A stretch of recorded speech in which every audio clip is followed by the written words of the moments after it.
93 FM.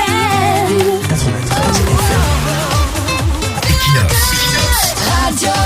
Bonjour, l'autre jour nous parlions des médias à gages et leur sale job dans le jeu politique au Cameroun depuis le retour au multipartisme et aux libertés. Des pseudo-médias, hommes de médias qui sont des francs-tireurs, des mercenaires à la solde de certains fondamentalistes, extrémistes ou radicaux du renouveau. Nous avions même évoqué un des derniers forfaits de ces médias snipers, à savoir le forfait contre le professeur Abba Oyono.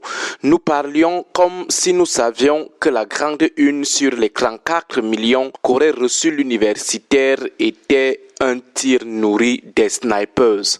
Ça n'a même pas fait 24 heures. Suite à la citation directe du professeur Abba Oyono, le mercenaire est passé aux aveux complets avant d'arriver même au tribunal. Le promoteur de ce média qui fait exclusivement dans le mercenariat médiatique s'est quasiment fondu en larmes devant le professeur de droit administratif en présence de ses enfants et de sa femme. Il s'est quasiment mis à genoux pour demander pardon à Abba Oyono de pardonner qu'il ne veut pas aller en prison, il veut encore voir ses enfants grandir. Le professeur Abba Oyono lui a exigé préalablement une lettre d'excuse qu'il a publiée en grande une dans sa parution d'hier.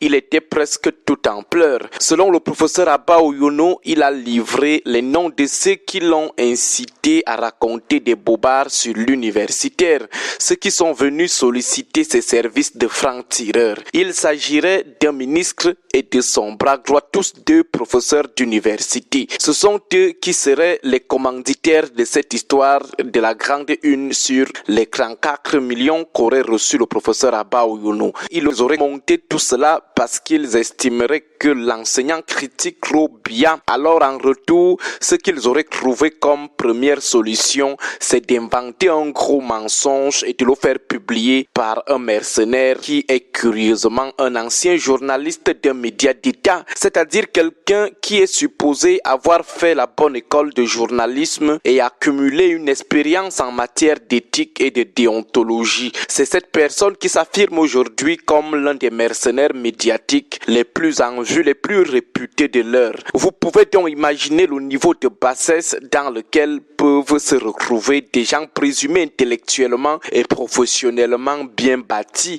des gens qui se comportent complètement comme des mange-mille, comme des voyous. Voilà ce qui peut jaillir de la tête de deux universitaires qui se disent de haut rang, inventer une histoire et aller voir des médias à gages pour en faire large écho, moyennant des grosses rétributions ou des promesses de rétribution. Voilà l'itinéraire que prend régulièrement l'argent détourné. Aller acheter la presse à gages, des intervenants médiatiques pour salir la réputation de tous ceux qui ne sont pas d'accord avec la ligne du renouveau. Ils disent qu'on ne se bat pas, on débat. Pourtant, par derrière, ils partent solliciter les services des francs-tireurs de la presse à gages. Le pays s'y est pourri. Si des professeurs d'université du renouveau peuvent avoir des méthodes aussi ridicules, lâches et cyniques, imaginons alors ce que seraient les ministres, les pontes apparatchiks fondamentalistes du renouveau au niveau d'études approximatives.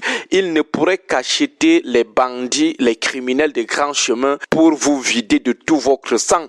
Les gens n'ont pas la crainte de Dieu. Ils n'ont plus honte. Pour un rien, ils mettent des gros moyens pour financer le sabotage contre vous, pour financer votre destruction, votre élimination physique. Le pouvoir au Cameroun, ça fait pitié. Et ces mercenaires de la presse, pour combien même? Vous mourrez pour combien? Vous détruisez la vie de vos compatriotes pour combien?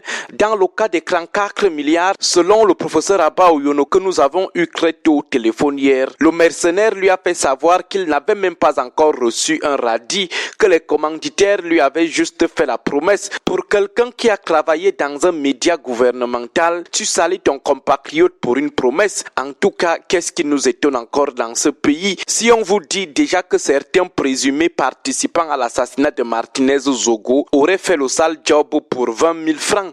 20 000 francs CFA, précisément ceux qui auraient fourni des éléments de géolocalisation du journaliste à ceux qui avaient neutralisé le journaliste avec un taser.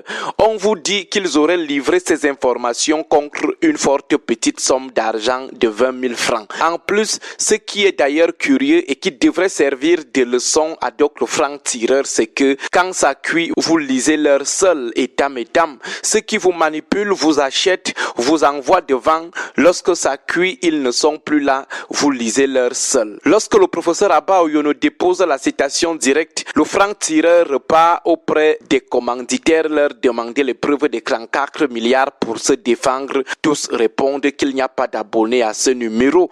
Alors, il n'a plus d'autre choix que de courir se mettre à genoux devant Abba Oyono et de pleurer devant lui comme un nourrisson. D'ailleurs, nous le disons régulièrement, chacun des zélés d'aujourd'hui passera par cette case de pleurs comme un nourrisson. Beaucoup diront qu'il ne faisait pas ça d'eux-mêmes. De toutes les façons, vos tours arrivent. Agréable week-end à vous tous. Agréable week-end. 93 FM. 93 FM. Equinox. Radio